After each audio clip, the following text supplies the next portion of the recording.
Did anyone else watch that main event? That last man standing match? That was an absolute banger. Ricky Saints versus Trick Williams. Last man. Those two tried to destroy each other in that match. That was an absolute banger. That was by far a match of the night. And I enjoyed that match from start to finish. The spots we got to see throughout this match. Ricky Saints literally got put through a wall. Trick Williams busted his head open going through the barricades. That match was an absolute banger from start to finish. And that was probably the match of the night. The rest of the night, I'm not going to lie to you, it wasn't that hype. It wasn't that exciting. Some of the matches, I don't really care for them that much. So I'm going to keep it honest with you. But besides that, though, that main event, chef's kiss. That's what a main event should be.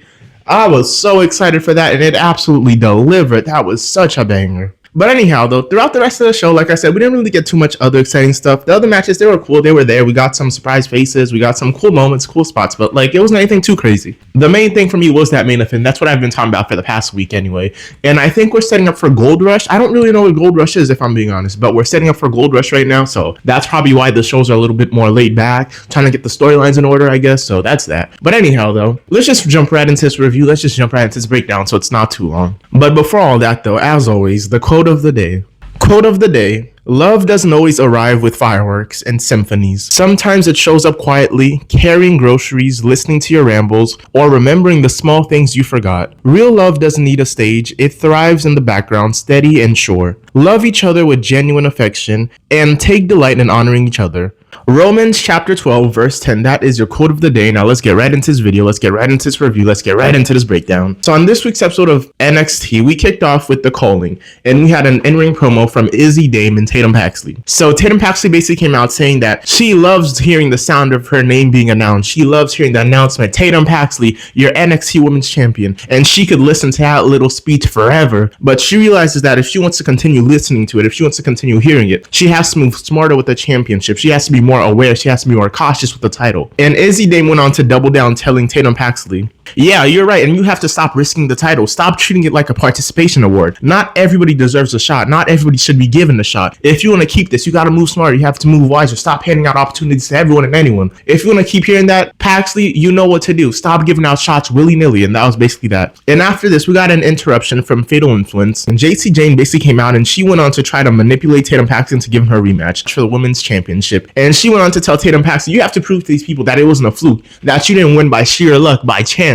I want a rematch. You have to prove to these people that you're actually a worthy champion. And sadly enough, the manipulation tactics did work, and Tatum Paxley did end up falling into the trap of Fatal Influence, and she agreed to give JC Jane a rematch for the NXT Women's Championship next week, and that was that. And that was your opener. Anyways, after this, we ended up getting our first match of the night, and our first match of the night was Jasper Troy versus El Grande Americano, and this was a speed championship match. And unlike the other speed championship matches, this one, it was a 5-minute time limit match, so it was a little bit longer. And throughout this match, we had shenanigans from both Bravo and Rio, part of the El Grande Americano team, which resulted in both of them getting kicked and ejected from ringside, which was pretty cool. But besides that, though, Jasper Troy absolutely destroyed El Grande Americano with little to no difficulty. He tossed that man around like he was an actual full-blown luchador. He was manhandling El Grande Americano. I'm telling you, this wasn't 50-50 at all. This was one-sided for sure. And at the end of the match, Jasper Troy went on to defeat El Grande Americano. And Jasper Troy is officially our brand new men's speed champion. And that's that. He went on to cut a little promo talking about I'm pure muscle, pure power. I don't even know nothing about speed, but I am the speed champion. And if anybody wants to say something about it, come find me. Come say it to my face. So basically saying that, look, I want a championship labeled speed. It's called the Speed Championship. Ain't nothing fast over here. And I'm still whooping. And I'm still beating people. So if you got something to say about it, you know where to find me. Big Jasper Troy, you know? But that was basically what he was talking about. But anyhow, after this, we went on to get a cool little backstage segment involving Ava and Zaruka, confirming that Soruka is officially medically tolerated, not medically cleared. She's not cleared, but she's cleared enough. And she will be involved in-ring action next week, and she will be taking on Blake Monroe for the North American Women's Championship, and that's that. And that's pretty cool. So she never officially got pinned, and she never officially lost it. She had to relinquish it, so now she's getting a well-deserved shot back at it. So that's pretty cool. But anyhow, after this, we went on to get our second match of the night, and it was Thea Hale versus Alba Fire of the Secret Harvest group. And we had Chelsea Green and Ethan Page ringside cheering on Alba Fire, which was pretty cool. And we also had Joe Hendry ringside cheering on Thea Hill. Anyways, this match itself wasn't anything crazy, but the shenanigans we did get from Ethan Page, Chelsea Green, and Joe Hendry made it really fun. It made it really interesting and really entertaining. Especially near the end, those three individuals were popping off. Chelsea Green was getting involved, Ethan Page was being funny, Joe Hendry was just there backing up the hell. It was really funny. We got a lot of shenanigans. But anyhow, though, the match itself, the match was passable, I guess. It wasn't anything crazy. It was cool, calm.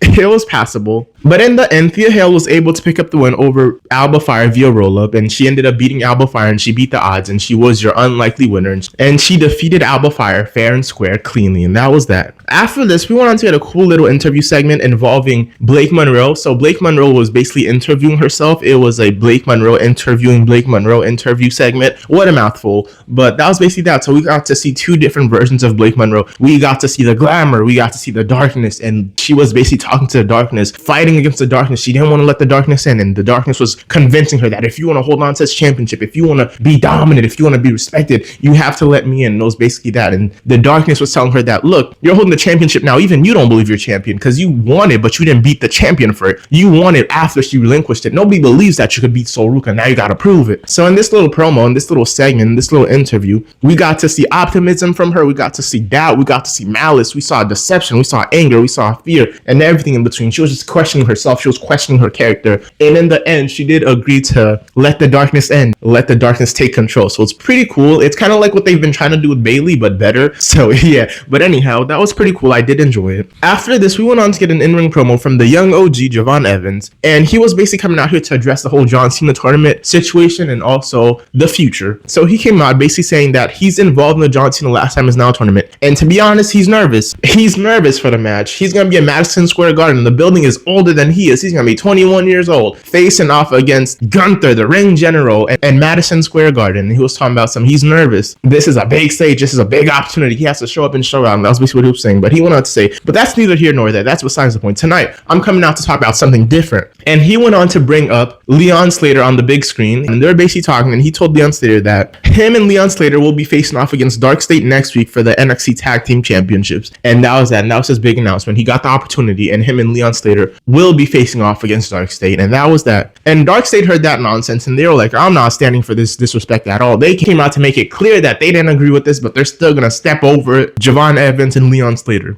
Basically saying the same thing, that when Dark State strikes, nobody's safe. And they basically came out here talking about you must be out of your mind. You must be stupid or something. You want this opportunity. You want to face off against the greatest tag team of all time. We beat the greatest tag team of all time. What y'all going to do against us? And they're just basically talking their mess, talking their stuff, saying that be careful what you wish for because we will leave you laid out. And then Javon Evans was standing in the ring by himself. They're like, look at you. You're all solo. You're all dolo. And now we're about to put you out before the match even gets started. So they were planning on injuring Javon Evans. And luckily enough, Javon Evans, the young OG and the youngest in charge, they planned this reverse ambush, which made no sense. But they planned this reverse ambush on Dark State and they ended up beating Dark State 2-on-4. So I'm like, how did you reverse jump them with less men on your team? It was literally 2 against 4. That was the funniest thing. I was like, whatever, I'm going to let it slide. But yeah, the young OG and the youngest in charge ended up putting hands and feet on them boys. They laid hands and feet on Dark State and they left them scurrying. They left them fuming. And that was that. And after this, we went on to get our third match of the night. And it was Fallon Henley versus Skylar Ray. And Skylar Ray, for those of you who don't know, she is the LFG Season 2 winner. So that's pretty cool. Anyhow, this was a Women's Speed Championship tournament match. Once again, 3-minute time limit. And for this match, there's not really much to say about it. Skylar Ray looked pretty cool, I guess. And Henley did her thing. So that was basically that. That was that. There's really not much to say about it. But at the end, Fallon Henley was the one to walk away with the W. She was the one to walk away with the win. She did beat and pin Skylar Ray. So that was that. So that was Skylar Ray's little debut, I guess. So it was pretty cool. Anyhow, after this, we went on to get our fourth match of the night. And it was Mr. Negative Aura, Josh Briggs versus Tavion Heights. And this was a solid match on Tavion Heights' part. And I guess Josh Briggs participated too. So that was that. But like,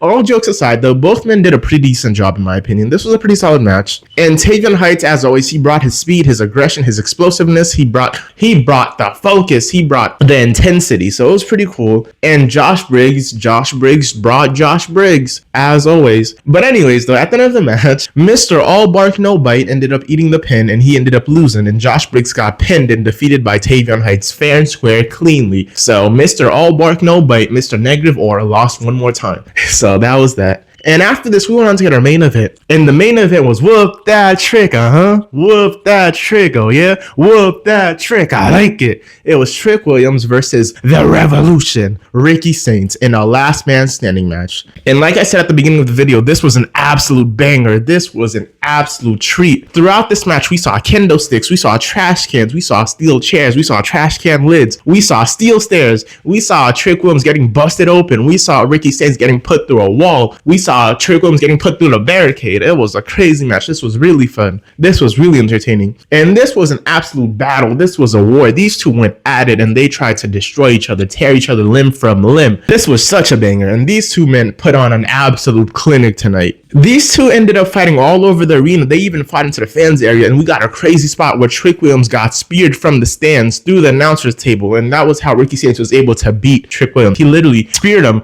off the stands from the fans area through the announcer's table, and Trick Williams could not stand after that. And I was like, man, that was a crazy spot. And that's how the show ended, with Ricky Saints beating Trick Williams. Ricky Saints was the last man standing. He is still your NXT Men's Champion. And after this, we got a theme song that hit. And we saw none other than the ruler, Femi, making his return, his NXT return. And we didn't even get to see his face. We saw the silhouette hitting the pose, and we all knew who it was. It was the ruler, and the ruler's back. And I'm excited to see where they go with this. I'm hoping that he gets moved up to the main roster, because at this point, we need him to go on to bigger and better things. He's done all this. He's seen all this. We need some of these men to move up. Trick Williams, Femi, some of the women in the locker room, in the NXT locker room, they need to be moved up to the main roster. It's about time. The main roster is kind of dry. We have so many big stars down here. Move some of them up. It's about time. Where's the draft, for crying out loud? Where's the draft at this point? They need to be moved up. The main roster is stale. It's boring. The women's division is in shambles right now. We need more stars, and they're all here down at NXT. It's about time we call some people up. They deserve it. They've earned it, okay? I don't know what WWE's doing sleeping on them, but that's a rant for another time. But anyhow, that was your whole video. That was your whole breakdown of this week's episode of NXT. It was a pretty solid show, like I said, and overall, I'd rate it probably a solid 6 out of 10, 6.5 out of 10 maybe. It was solid. Nothing crazy, but I did really enjoy the main event and some of the promos and some of the segments we got. But anyhow, though, like I said, that was your breakdown of this week's episode of NXT. Thank you for showing up. Thank you for hearing me out, and thank you for being here. Like, comment, and subscribe if you want to. Like, comment, and subscribe if you'd like to. And like, comment, and subscribe if you choose to. As always, it's been a pleasure. I'm out.